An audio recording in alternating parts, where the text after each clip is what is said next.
Okay, the entire world is on edge right now, and for good reason. Just when it should have been a day of celebration, Iran launched this massive missile strike, and suddenly global tensions are through the roof. So in this explainer, we're going to break down exactly what went down, get into the strategy behind it, and really try to figure out what this means for all of us. So, to really get the full weight of this, you gotta look at the timing. I mean, this wasn't some random Tuesday. The attack happened on Eid, which is one of the most important religious holidays out there. It was a deliberate move to turn a day that's meant for peace into a flashpoint for global conflict. Just wow. All right, so let's dive right into the attack itself. This is the strike that put the whole world on high alert. Okay, let's just lay out the basic facts here. What we're talking about is a major missile attack, and it was launched directly by Iran. Now, the target? The super strategic military base at Diego Garcia.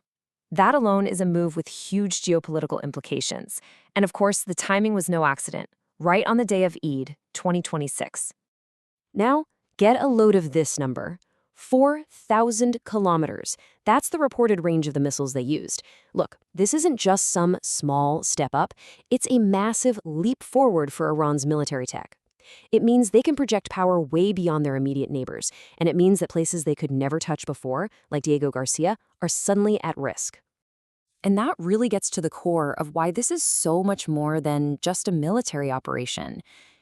Analysts are pointing out that it's the combination of things, the crazy advanced technology plus that really symbolic timing that turns this from a regional squabble into a huge global signal. Which, of course, brings us to the million-dollar question that everyone's asking.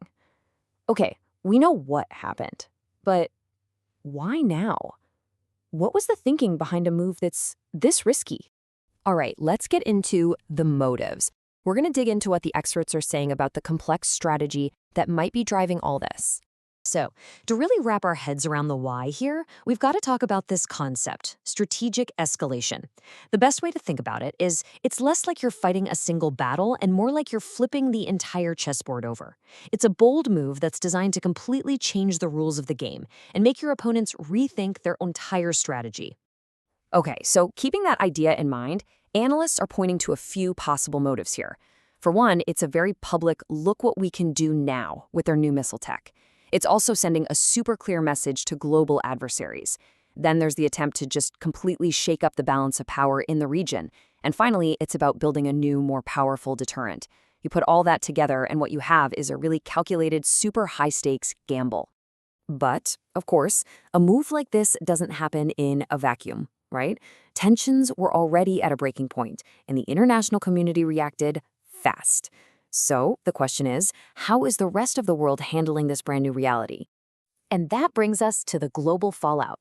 Let's take a look at how some of the major world powers are drawing their lines in the sand.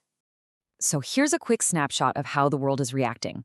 You've got the United States coming out with a strong condemnation, saying they're reviewing all options, and we all know that's diplomatic code for things could get serious.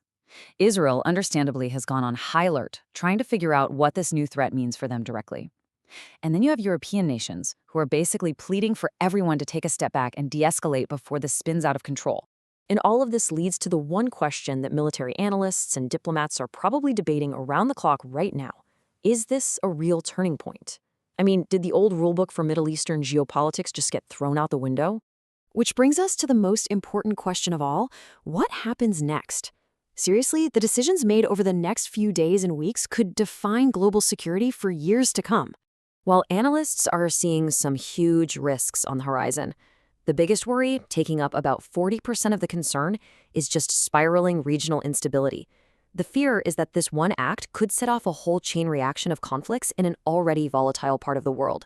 But right behind that, you've got broader threats to global security, potential economic fallout, and a whole mess of diplomatic crises.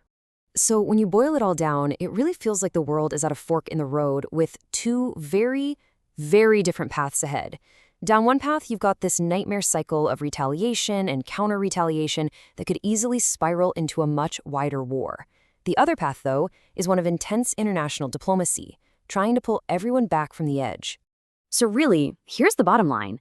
That strike on Diego Garcia has completely upended the global chessboard. And now the whole world is just watching and waiting to see if diplomacy can actually put the pieces back together, or if we're all about to start a very dangerous new chapter. And that leaves us with one last, pretty sobering thought. This isn't really just about one missile strike, is it? It's more like a test case for the volatile world we live in now.